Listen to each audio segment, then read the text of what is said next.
Palabra de Mujer. ¿Qué tal, Bolivia? Muy buenas tardes, bienvenidos como siempre a Palabra de Mujer a través de esta ventanita televisión. PAT llega hasta su hogar con este programa Palabra de Mujer, en el que usted, no se olvide, es parte fundamental con su opinión y más aún cuando vamos a tratar temas como el de hoy, ¿no, Paola? Así es, reflexivos vinimos hoy y permítanme, por favor, que en primera instancia le dé la bienvenida a nuestros invitados. Aquí a mi derecha, Andrés Menacho, licenciado en Actividad Física. Bienvenido al doctor Eric Ornés, que es cardiólogo, y a nuestra buena amiga María del Carmen Abela, nutricionista. Gracias por estar los tres aquí para hablar precisamente del corazón. Y claro, no vamos a hablar, como decía Laura, del corazón, de ese dolorcito de amor, sino que vamos a hablar de las enfermedades cardíacas y de las estadísticas que nos hablan de que 17,3 millones de muertes se producen anualmente por afecciones cardíacas. ¿Qué estamos haciendo mal? ¿Qué estamos haciendo bien? ¿Qué debemos corregir? De eso nos vamos a ocupar en esta tarde y queremos que usted, como siempre, nos acompañe a través de nuestra línea de WhatsApp, que como siempre estamos habilitando. Su palabra es importante. Y la de usted, doctor. Hoy, 29 de septiembre, es el Día Mundial del Corazón, ¿no? Exactamente. ¿Sí? Yo pensé que era del amor, casi así, digamos. Pensaste que era 21, Laurita. Quedémonos con el 21, doctor. ¿Qué dice usted? Bueno, este 29 de septiembre es el Día Mundial del Corazón. El día que se ha hecho para ver cuáles son los factores de riesgo para prevenir estas enfermedades, ¿no? Que se llaman enfermedades cardiovasculares, que son la principal causa de muerte en todos los países, en especial en los países pobres, donde hay peor nutrición y peor educación, ¿no? El paciente, la persona común, no sabe que lo que está haciendo va a ser dañino a lo largo de su vida en su salud, ¿no? Como país, bajo esas características nos preocupa muchísimo y entonces tenemos que fijarnos lo que estamos comiendo, básicamente es lo que usted nos dice. Sí, son varios los factores de riesgo que van a llevar a una enfermedad cardíaca, ¿no? Hay factores de riesgo que se llaman modificables y los no modificables. Los no modificables, por ejemplo, es la edad. No podemos modificar nuestra edad.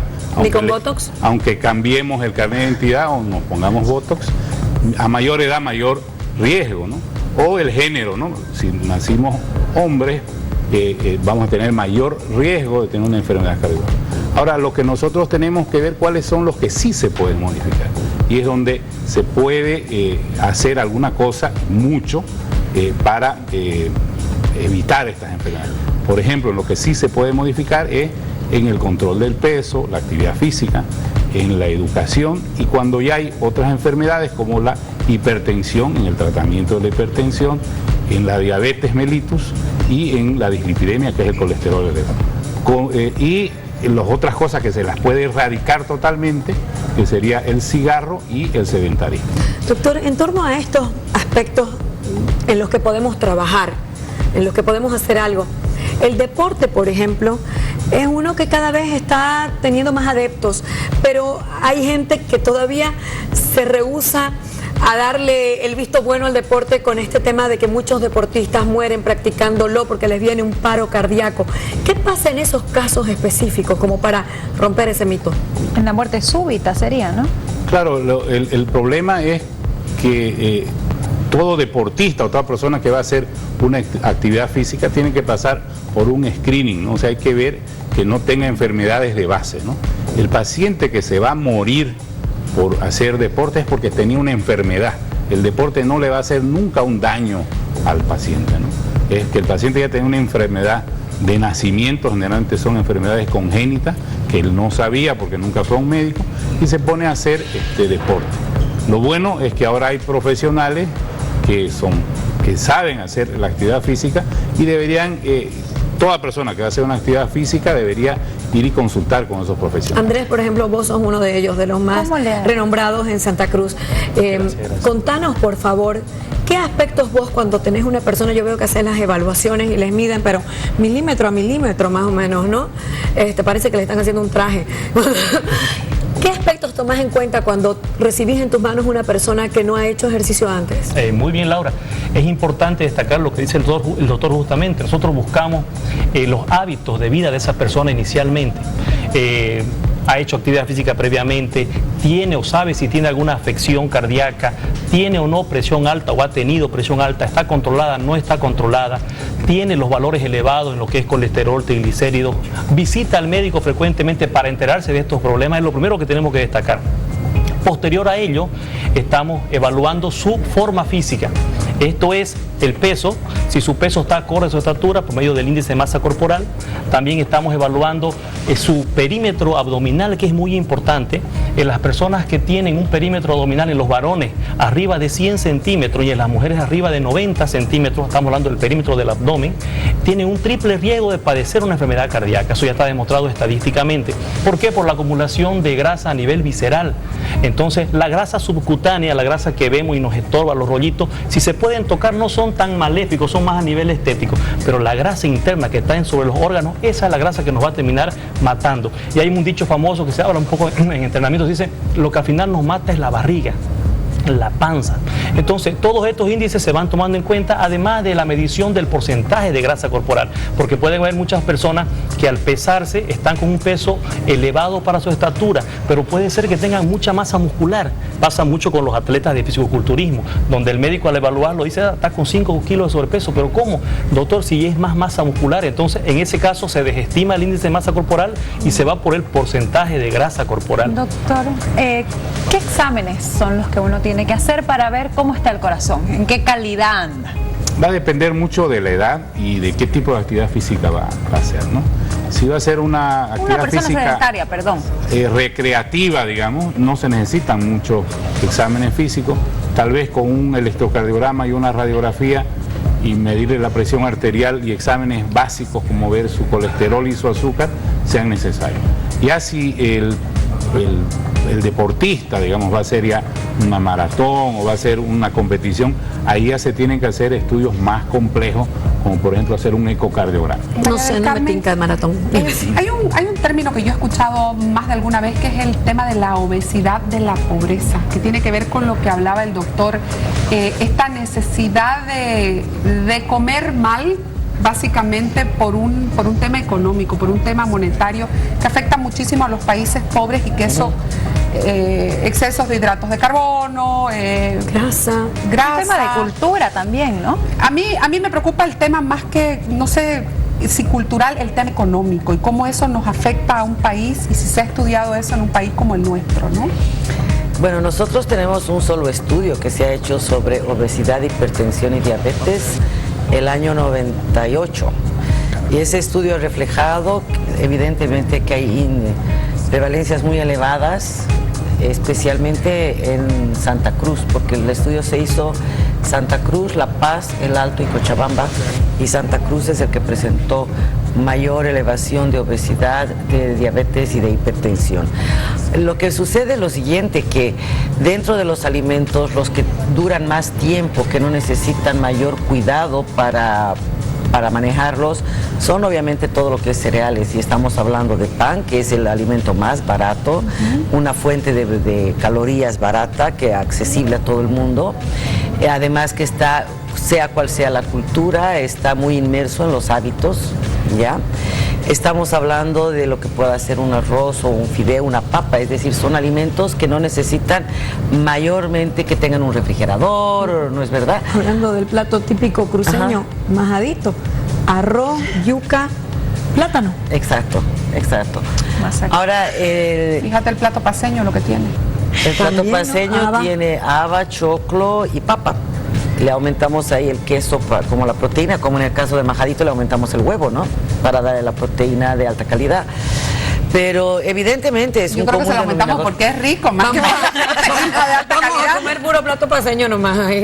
Pero eso tiene una estrecha relación evidentemente con el tema de la pobreza, porque Claro. es muchísimo más sencillo poder comprar 5 pesos de pan con los que Claro. yo me puedo alimentar, entre comillas, no me voy a nutrir, pero estoy comiendo, estoy llenando mi ¿Sabes qué, estómago. Pau? En torno a ese tema, yo naturales. siempre he pensado, si no es un mito el decir comer saludable es caro, porque si te das cuenta la verdura es más barata. ¿Es caro comer saludable? ¿Es más caro? A ver, Pero la en verdura no realidad, tiene la verdad es que depende, porque en los niveles de pobreza de mayor pobreza no vamos a poder conseguir la verdura fácilmente, porque la verdura requiere de una conservación. No es verdad, necesariamente tenemos que tener un refrigerador, si no es que vamos a comprar la verdura todos los días. Hay lugares donde es muy difícil encontrar la verdura porque no es el lugar donde se pueda cosechar, donde se pueda plantar una verdura, ¿no? Ahora, yo creo, dentro de lo que estábamos viendo, de los factores que acaba de indicar el doctor, así como el licenciado, podemos contrarrestar el hecho de comer tanto pan o tanto arroz si hacemos más actividad física y si además no comemos con tanta fritura o tanta grasa, porque también uno de los factores de riesgo dentro de la alimentación específicamente es el uso de las grasas y el tipo de grasa.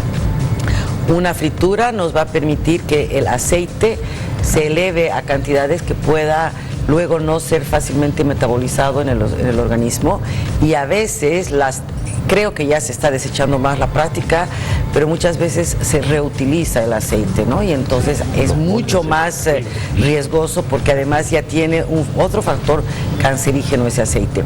Entonces, si nosotros podemos hacer las preparaciones más cocidas, estamos evitando la fritura, y si podemos hacer más actividad física, va bien. Ahora, con respecto de que la verdura es barata, depende de la estación y depende de un poco, si estamos viviendo más cerca de la ciudad, puede ser un poco más barata. Y en la temporada hay que escoger el costo de la verdura, porque es uno de los alimentos que tiene una oscilación económica más fuerte, ¿no? Andrés, sí, a mí me detectaron presión arterial. ¿Qué actividad física? Presión arterial o qué alta, porque presión arterial tenemos todo. O sea, alta, obviamente alta. Hipertensión. ¿Qué haría yo o qué ejercicio sería el recomendable? Muy bien, primeramente, obviamente controlar la hipertensión, ¿no? Primeramente entra el factor médico, el cardiólogo, con los medicamentos necesariamente para poder regular la presión arterial. Y el entrenador, el profesional de la actividad física, debe también poder medir esa presión el antes, durante y después de la actividad física. La actividad física recomendada, antiguamente se hablaba mucho más de las actividades aeróbicas, ¿no? De las caminatas suaves y todo, pero hoy en día se aconsejan también trabajos de fuerza, pero trabajos de fuerza con poco peso y más repeticiones, ¿sí? Y evitando la famosa maniobra de Valsalva, el hecho de sujetar el aire, provocando una presión mayor a nivel intratorácico. Entonces, la forma regular de la respiración durante el ejercicio es clave para que no haya ningún tipo de factor de riesgo durante el ejercicio. Pero ya se sabe que la actividad física bien dosificada es hipotensora. O sea, puede ser que durante el ejercicio suba un poco, porque es fisiológicamente normal que la presión suba un poco durante la actividad física, pero el post-entrenamiento es hipotensor, o sea que después del ejercicio baja. Es tanto que se está usando como terapia en muchos países ya la actividad física muy de mano con los tratamientos farmacológicos, donde cada vez más el fármaco va reduciendo en cantidad y a veces ni lo llegan a necesitar. ¿Usted lo hace, doctor, con alguno de sus pacientes? No, claro, la actividad física, lo que pasa es que hace muchas cosas, ¿no? El que hace actividad física va a ir disminuyendo de peso.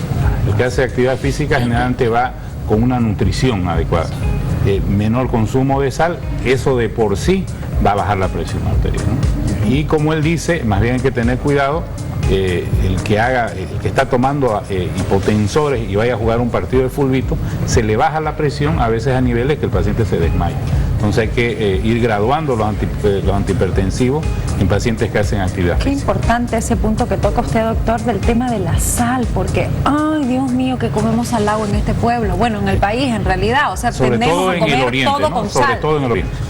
La sal es un veneno invisible, todo el mundo dice el azúcar, pero la sal en cierto punto es hasta más dañina. Claro, lo que pasa es que, ¿por qué la costumbre de comer tan salado? La sal es un conservante natural de los alimentos. Entonces, si estamos viviendo en un lugar donde hay más humedad, donde hay más calor, un poco para conservar es que se ha colocado la sal. Y luego, de generación en generación, se ha ido transmitiendo, porque también es algo importante saber que la percepción del gusto se ha encontrado que también puede ser casi como una transmisión genética. Si desde nuestros abuelos estaban acostumbrados a la sal, no es tanto porque el salero estaba ahí, sino que ya venimos con esa memoria de que tenemos que comer salado. Entonces ahora, como ya tenemos otras opciones para conservar, como decía, podemos reducir la sal. Le voy a hacer Y de un hecho, segundito la palabra a la gente. Hicimos un Ya, sondeo claro y que sí. preguntamos, ¿sabe usted cómo mantener sano su corazón? Palabra de mujer.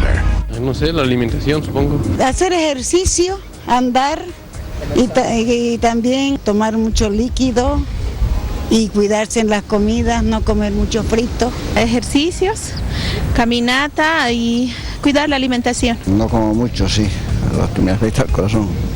Alguna verdura, pues fruta. No como grasas, no mucho azúcar y sobre todo hago deporte. Tomo harto líquido, como verdura. No comer sal, hacer ejercicio, caminar, comer sano. Más verduras y fruta más. No fumar, hacer ejercicios, no comer grasa. Palabra de mujer.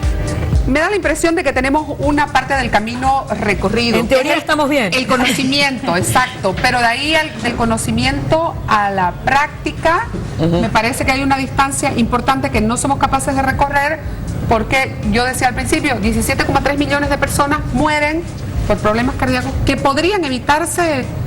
¿Qué tanto porcentaje puede evitarse si se puede, cambio hasta de un hábito y 50% se puede evitar las enfermedades cardiovasculares si se pudieran cumplir todas las normas, ¿no? que ha dicho la misma gente, hacer actividad física por lo menos 30 minutos 5 veces al día, simplemente caminar, o si se quiere hacer ya otras cosas, disminuir el consumo de sal. En la Argentina es prohibido tener un salero en cualquier restaurante. Hay una ley nueva. Es una ley. Ahora se está prohibiendo fumar. Wow. Se está prohibiendo fumar en todos los lugares, hasta públicos. Son cosas que tienen que ir acompañados de la educación y una actividad del Estado también, porque igual que usar el cinto de seguridad, nosotros tenemos que ir evitando todas estas cosas, como vuelvo a repetir, el consumo de cigarro y disminuir el consumo de sal. Y lo mismo, enseñar a la gente a saber qué es lo que consume en los alimentos, si tienen mucho contenido de sodio, si tienen mucho contenido de grasa. La gente en otros países, por eso es muy importante la educación. Se fija, si va a comprar esta lata, qué es lo que tiene, cuántas calorías, no me conviene. Eso nos falta todavía. Nosotros hemos conversado varias veces sobre lo que hay oculto, digamos, en cada lata, en cada etiqueta, llenos de sodio, a lo mejor por los conservantes que lleva cada producto, ¿no es cierto? Sí, en anteriores programas hemos conversado bastante al respecto y reiterar que evidentemente tienen que acostumbrarse a leer el contenido de los alimentos, no solamente la cantidad de sodio que pueda tener en este caso, sino dentro de los ingredientes, porque muchas veces las personas consideran que comer una galleta de agua para disminuir de peso o unas galletas integrales es lo mejor, pero si ven en el ingrediente, exacto, tiene azúcar y tiene sal, y en la superficie de la galleta va a haber mayor contenido de sodio que si comieran un pan. Por eso yo muchas veces les digo a las personas que acuden a la consulta, es preferible que usted pueda controlar. Descubrí cuál es mi con el sodio. Acabo de pillar. Es preferible eso yo no sabía, que controle con el pan, porque en vez del pan come mitad, que come las galletas. Muchas veces yo les pregunto, ¿y cuántas galletas comió? Y me dicen, unas 8 o 10. No, un paquete, me dicen, ¿no? ¿Y de qué tamaño era el paquete? El paquete. Entonces, claro, en ese paquete, en 20 y tantas galletas, hay como 4 panes. Además, también cuando leemos las etiquetas aprendemos cuál es la porción que nos corresponde, porque ponele un paquete así, te dice, vos pensás que toda tu porción es todo el paquete, y en realidad cuando lees las instrucciones dice porción de 2 galletitas. Claro. Y este tema de la me alimento pero no me nutro, ¿no? O sea, ves gente gordita, todo, pero no está nutrida y eso es uno de los aspectos que vos decías desde un principio con el tema de la pobreza, ponele que te llenas comiendo cosas que son vacías en nutrientes y no solamente estás haciendo daño a tu sobrecarga de grasas y conservantes y sodio y todo eso, sino que además estás mal alimentando tu organismo y no te da la fuerza ni para hacer una caminata de media hora. Así es, así es. Por ejemplo, tenemos, ya bien lo tocó la licenciada, si hiciéramos lo suficiente de actividad física, en teoría podríamos comer casi cualquier cosa que lo metabolizaríamos.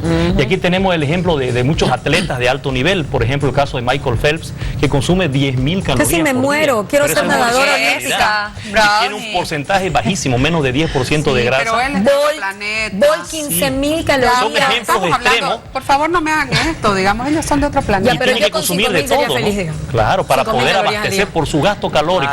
Yo rodara con eso. Sí, nos dicen ya varios fisiólogos que han estudiado que el genoma humano está hecho para la actividad física, pero no para actividad física de caminata, 30 minutos por ahí, que es suave, para altas intensidades de actividad física. Oye, y es lo que el ser humano está dejando atrás, ¿no? El sedentarismo se está imponiendo. Andrés, una vez vos me explicaste, por ejemplo, que una persona cuando está haciendo deporte, porque yo te decía, charlando de este tema que nos apasiona, no todos los deportes son para todas las personas. Hay deportes que son específicos para un tipo de personas y otros que son para otras.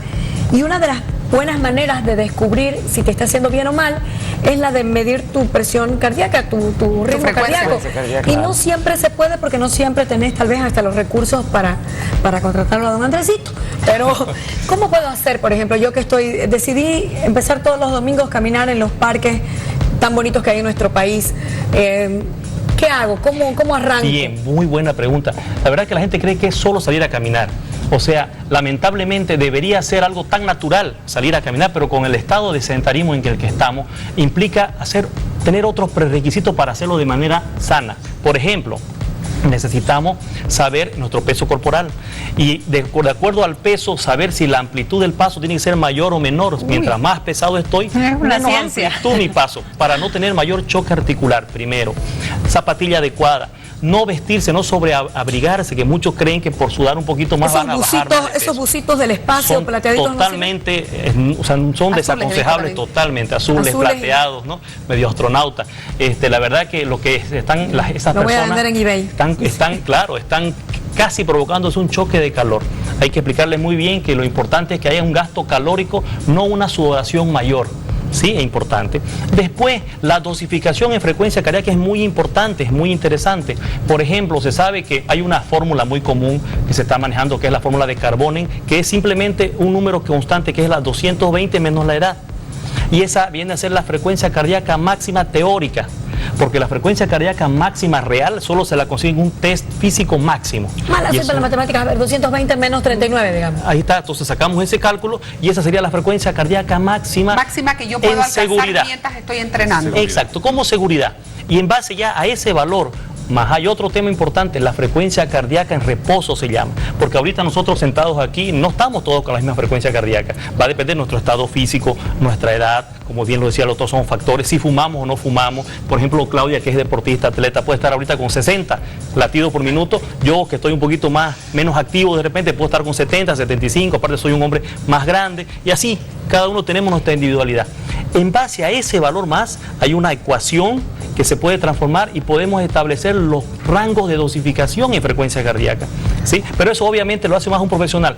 Pero un control sencillo, perdón, Pau, respondiendo a la pregunta de Laura también, es de que usted cuando esté caminando se pare, tome el reloj, 6 segundos y le aumente un 0.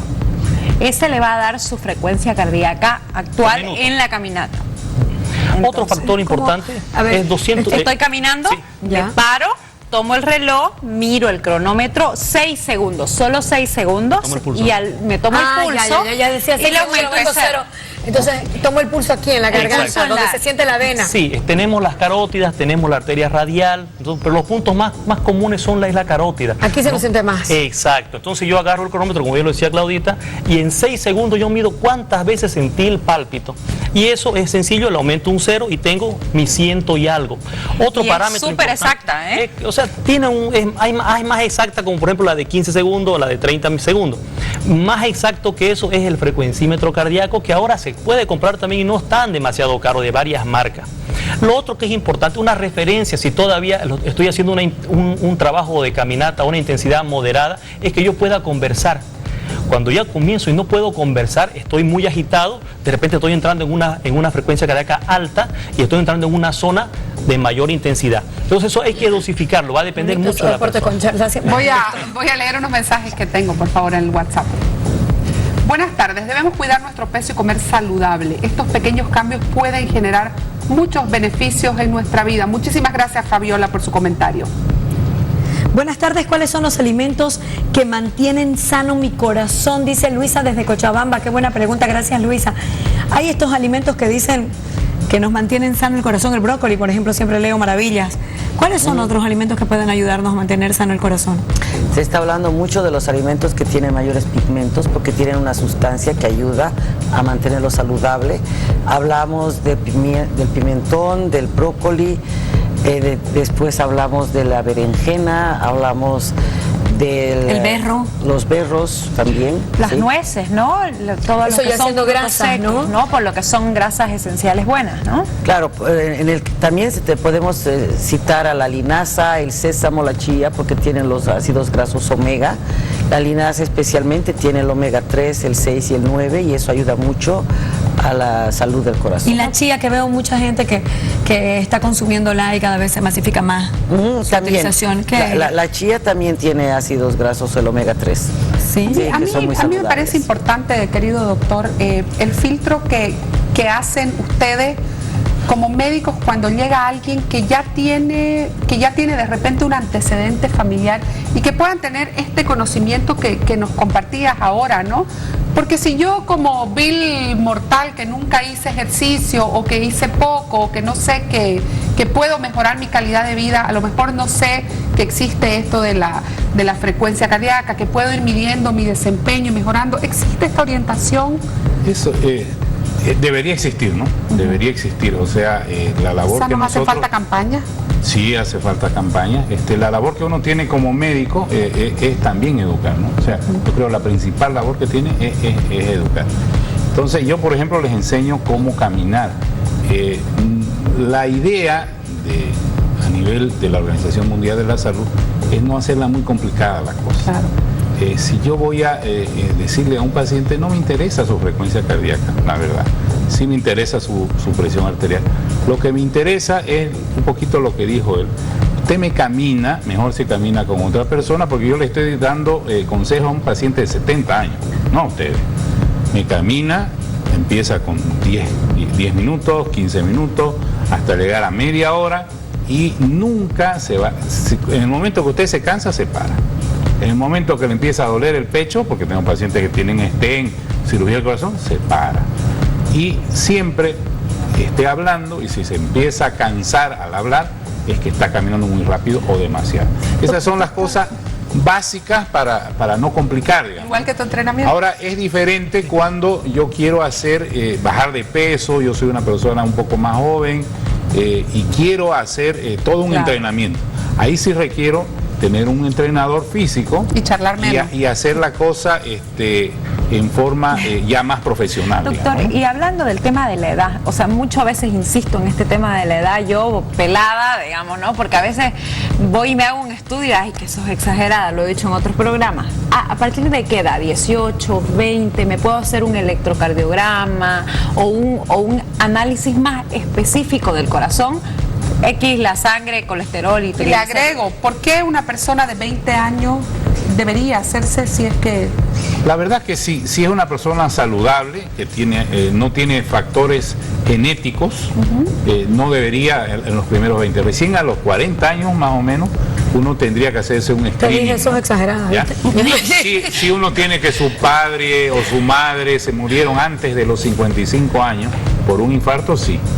O si tienen antecedentes de enfermedades congénitas del corazón, sí. Doctor, pero una persona joven no debería... ¿Quiénes no podrían hacer deporte?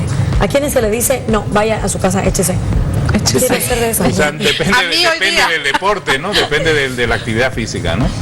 Lo que a todo el mundo se le dice que haga actividad física.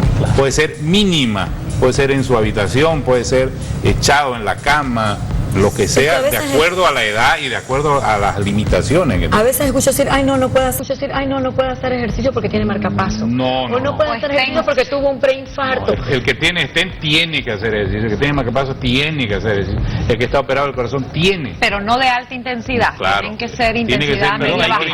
Pero sí o sí tiene que hacer, ¿no? O sea, el ejercicio es yo le digo, es un medicamento más. Yo le estoy dando este remedio, esta dieta, más este medicamento que es el ejercicio. Si yo no se lo pongo como medicamento, se va a olvidar también. Entonces, su medicamento es caminar todos los días media hora. No, mi nuevo médico de cabecera, usted es mi cirujano plástico. Quería decir, Andrés. Sí, no, lo que pasa es que, como bien lo dice el doctor, todos deben hacer ejercicio físico. El problema está en la dosificación de este ejercicio y en ponerse en las manos de un profesional. Ya no estamos para tomarlo a la ligera, sino que ya hay profesionales en el medio que pueden ayudarnos. Por ejemplo, yo no quiero echarme flores, pero yo tengo el curso de rehabilitación cardiovascular, es un curso de 8 meses, donde nosotros aprendemos a estratificar los riesgos de cada paciente que haya tenido un problema cardíaco. Y cada uno de estos pacientes ya clasificados tienen un protocolo de entrenamiento. Y los de alto riesgo obviamente trabajan más en los centros del corazón, al lado del cardiólogo, con monitor, con el electrocardiograma durante la actividad física, pero está súper aconsejado para todo. El problema está en que la población no tiene, ¿no?, esa cultura física que nosotros como profesionales debemos poco a poco inculcarle. Visita al médico. Otra cosa interesante que decía el doctor, ¿quiénes deben hacerse el chequeo?